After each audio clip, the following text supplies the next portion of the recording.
आज तय हो जाएगा मुंबई का किंग कौन है। हमारे पास महाराष्ट्र निकाय चुनाव के ताजा रुझान आए हैं। मुंबई की 4 सीटों पर शिवसेना आगे चल रही है, 1 सीट पर बीजेपी। इसके अलावा अलग अलग इलाकों से और भी रुझान हमारे पास आने शुरू हो गए।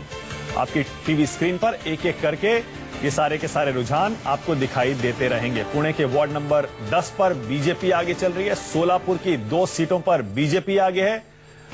इसके अलावा 2, जैसा हमने पहले बताया था, बीजेपी के उम्मीदवार निर्विरोध जीत चुके हैं। ये देखिए, मुंबई में 2 सीट पर अब बीजेपी आगे होगी, जबकि 4 सीट पर शिवसेना आगे। बहुत ही शुरुआती रुझान है, ये भी आपको बता दें, क्योंकि सबसे पहले पोस्टल वोटों की गिनती हो रही है और धीरे धीरे जैसे ही लोकल वोट गिनने शुरू किए जाएंगे तब बहुत ही तेजी से रुझान आएंगे। तो नजर बनाए रखिएगा। बीजेपी से सुदेश वर्मा है, कांग्रेस से आलोक शर्मा, एनसीपी से नवाब मलिक और हमारे साथ अनुराग त्रिपाठी भी हैं, सीनियर जर्नलिस्ट। सुदेश वर्मा साहब कह रहे हैं, जवाब देंगे एनसीपी के नवाब मलिक साहब जवाब देंगे, शिवसेना से गठबंधन टूटने वाला नहीं है। अब आप क्या करिएगा बताइए नवाब मलिक साहब। नहीं, देखिए, हमारा कोई समर्थन बीजेपी को नहीं है। अब शिवसेना से गठबंधन टूटने वाला नहीं, तो बीजेपी ने जो मुद्दे उठाए थे कि भ्रष्टाचार बड़े पैमाने पे है, तो क्या उन्हीं भ्रष्टाचारियों के साथ शिवसेना बीजेपी बैठने वाली है? हमें लगता है कि जिस तरह से राजनीति महाराष्ट्र में हो रही है, नैतिकता का पूरा अभाव है, लूट के माल में हिस्सेदारी की ये लड़ाई है और दोनों लुटेरे चोर मौसेरे भाई साथ में फिर बैठेंगे जो पहले 22 साल तक मुंबई महानगर पालिका को लूटते रहे। अच्छा, एक बात बताएं अब आलोक जी, आप भी जवाब दीजिए जरा। ऐसा लग रहा है बहुत स्मार्ट गेम खेला है बीजेपी शिवसेना ने। देखिए, साथ में अलायंस भी किया हुआ है, साथ में सरकार भी चला रहे हैं, केंद्र में भी और महाराष्ट्र में भी, और लोकल इलेक्शन में ऑपोजिशन की भूमिका कोई खत्म कर दिया है। शिवसेना सरकार में रहते हुए ऑपोजिशन की भूमिका में आ गई है और बीजेपी रूलिंग पार्टी बन गई है। इसीलिए एनसीपी और कांग्रेस को कुछ भी नहीं मिल रहा है महाराष्ट्र में। आलोक, सही कह रहा हूं आलोक जी मैं? देखिए, मैं समझता हूं मानक जी, ये स्मार्ट मूव नहीं है। इस तरह के गठबंधन ठगबंधन कहलाते हैं। लोकतंत्र के लिए आंखों में झूल ढोकने का काम करते हैं। ये मक्कारिता है, ये स्मार्टनेस नहीं है। और ये दोनों लोग जिस तरह से मक्कारिता के साथ शिवसेना और बीजेपी ने वहां पर गठबंधन रखा है 22 वर्षों से, कि मैं तुम्हें गाली दूंगा, तुम मुझे गाली देना, मैं तुम्हें भ्रष्टाचारी कहूंगा, तुम मुझे भ्रष्टाचारी कहना, फिर ट्रिपल तलाक हो जाएगा, फिर हम पुनः निकाह कर लेंगे। तो मुंबई की जनता जो है, मैं समझता हूं चिंतन और मनन के साथ वोट डाला होगा। नतीजे आने दीजिए, उसके बाद उसके ऊपर टिप्पणी करेंगे। ठीक है, लेकिन आलोक जी, आप जो आरोप लगा रहे हैं ना, जान गई है आलोक जी, आप जो आरोप लगा रहे हैं मोदी हैं, आप जो आरोप लगा रहे हैं उसमें दम है। सुदेश जी, अब जवाब दीजिए। सुदेश जी, ये नहीं हो सकता कि आप अपोजिशन में भी रहें और सरकार में भी रहें। लोगों को बेवकूफ नहीं बनाया जा सकता। बीजेपी को कितने भारी भारी शब्दों को लेके आप गाली दें, आपने मकारिता शब्द भी इजाद कर दिया। कोई बात नहीं, आपको याद होना चाहिए, अगर आप शिवसेना बीजेपी को एक आइडियोलॉजिकल अलायंस नहीं मानते हैं तो इतिहास में जाइए, ये एक दिन का अलायंस नहीं है ये। और निश्चित है, हम तो आपको पहले ही बताया कि लेकिन टूट चुका था ना। नहीं, सुदेश जी, फैक्ट ये है, आप जनता के बीच असेंबली इलेक्शन में अलग अलग गए थे, उसके बाद आप साथ आ गए। ठीक है, अब फिर सरकार में रहते हुए आप जनता को ये कह रहे हैं अलग चुनाव लड़ रहे हैं। देखिए, एक दूसरे को आप भला बुरा कह रहे हैं। आप समझने की कोशिश करें कि शिवसेना हो चाहे शिरोमणि अकाली दल केंद्र में हो, सरकार है, हम अकेले अकेले लड़ सकते हैं, इसमें क्या दिक्कत है? जब आप पॉलिटिक्स में हैं और आप अपने देखना चाहते हैं कि आपकी ताकत क्या है, तो आप क्या करेंगे? जनता के बीच में ही जाएंगे। अगर 2 भाई है, 2 भाई को लगता है कि हम ज्यादा ताकतवर हैं, हम ज्यादा ताकतवर हैं, तो वो तो जनता के बीच में जाएंगे। लेकिन अनुराग त्रिपाठी, मुझे ये बताइए, अनुराग जी, आपको नहीं लगता इसमें लोगों के साथ ज्यादती हो रही है? अनुराग जी, लोगों को बेवकूफ बनाया जा रहा है। आप राज्य और केंद्र सरकार में एक साथ हैं अनुराग जी, लेकिन आप लोकल इलेक्शन में एक दूसरे को गाली दे रहे हैं, खूब भला बुरा कह रहे हैं। जनता क्या सोचेगी ऐसे में? आपने मानक जी, आपने बहुत ही नब्ज पे हाथ रख दी है। ये एक बड़ा अनोखी बात है, पहले भी हुआ है। इससे कुछ महीने पहले कल्याण में चुनाव लड़े गए, इसी तरह एक दूसरे के खिलाफ शिवसेना बीजेपी ने खूब कस के गाली गलौज हुआ और वो उसके बाद फिर दोनों लोग इकट्ठे आ गए। सिक्का उछाला, बाद में सिक्का अपने जेब में रखा और बोला ना तेरी ना मेरी, हम दोनों जीते।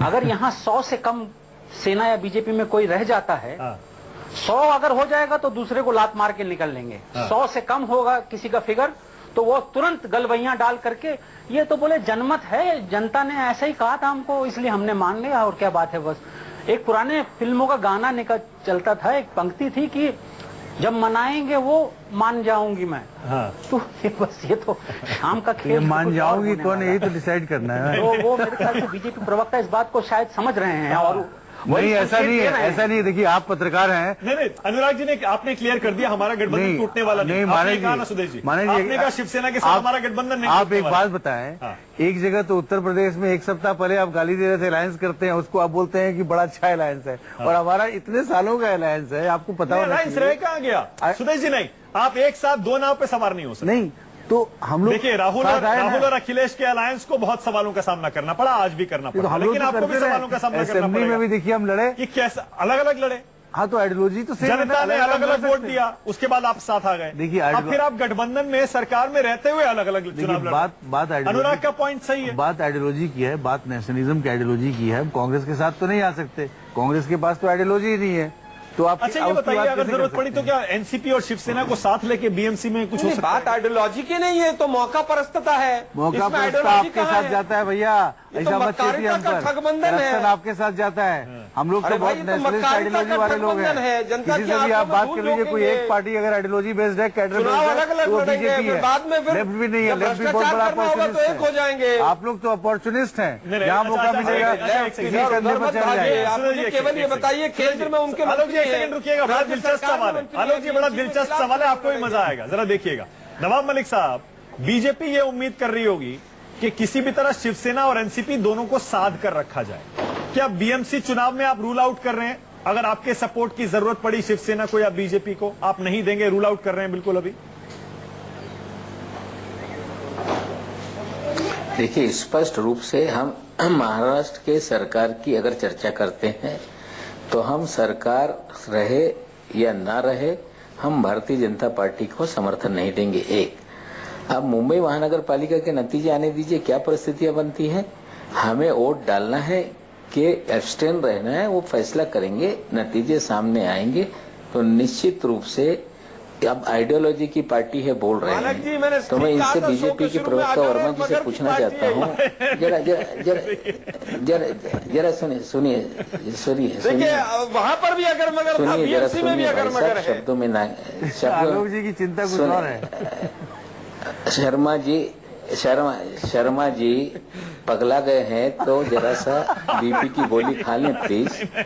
मैं भेज दूं या तो ब्लड प्रेशर पगला की तो गोली शरद आपको। पवार जी गए होंगे, मैं नहीं बोलने पगलाया दीजिए, हूं। बोलने दीजिए, बोलने ब्लड प्रेशर की गोली शरद पवार जी जरा को दी थी, बोलिए। व्यक्तिगत आरोप अपनी नहीं औकात, लगाया। अपनी शरद पवार जी उठपटांग बयान देते थे, आलोक शर्मा जी औकात में रहते बात करें। शर्मा जी औकात में, शर्मा जी औकात में रहिए। शर्मा जी औकात में रहिए। शर्मा जी औकात में रहिए। अरे आलोक जी, नवाब मलिक साहब, नवाब मलिक साहब, शर्मा जी औकात में औकात में आप रहिए नवाब मलिक साहब। अरे सर, शब्दों का गलत इस्तेमाल कर रहे हैं आप। अच्छा रहेगा। मर्यादा रहती है। अरे सर, मर्यादा रखिए थोड़ा। मर्यादा में रहिए, अपनी हैसियत के हिसाब से बात कीजिए, अपनी हैसियत से बात कीजिए। अरे अरे अरे, आप समझे, ऐसा है। बीएमसी के नतीजे आने दीजिए। फिर आप बेकार की बात कर रहे हैं, हैसियत आप अपनी देखिए। अरे ये निश्चित है। चलिए, नवाब मलिक साहब अभी मुद्दे पे आ विधानसभा की जाइए। सीढ़ी नवाब मलिक साहब चढ़ी है मुद्दे पे आ जाइए। नवाब मलिक साहब मुद्दे पे। कभी जनता से जीत के आए हैं? कभी जनता ने आपको वोट दिया है? अरे नवाब मलिक साहब मुद्दे पे आ जाइए सर। अरे अरे सर, कांग्रेस का प्रवक्ता हूं मैं, आप कांग्रेस के प्रवक्ता से बात कीजिए, नतीजे- व्यक्तिगत मत जाइए आप। बिल्कुल। नवाब मलिक साहब मुद्दे पे आ जाइए, आपके सवाल जैसे दोहरा दूं लोगों ने मैं। तो डुबा दिया पार्टी को आपकी। ऐसा है कि नतीजे बीएमसी की हमें डुबाया शरद पवार जैसे लोगों ने, आने जो के पहले ही बाद बता देते थे कि चीनी के रेट एक महीने कम नहीं होंगे अब। अरे देखिए, अरे एक सेकंड, ये तो कांग्रेस एनसीपी की दुश्मनी ऐसा लगता है बहुत गहरी चली गई। छोटा सा ब्रेक ले रहा हूं, फौरन हाजिर हो रहे हैं। लेकिन बीएमसी के दिलचस्प रुझान न्यूज 24 को मिलने शुरू हो गए, आपको दिखा भी रहे हैं। छोटा सा ब्रेक।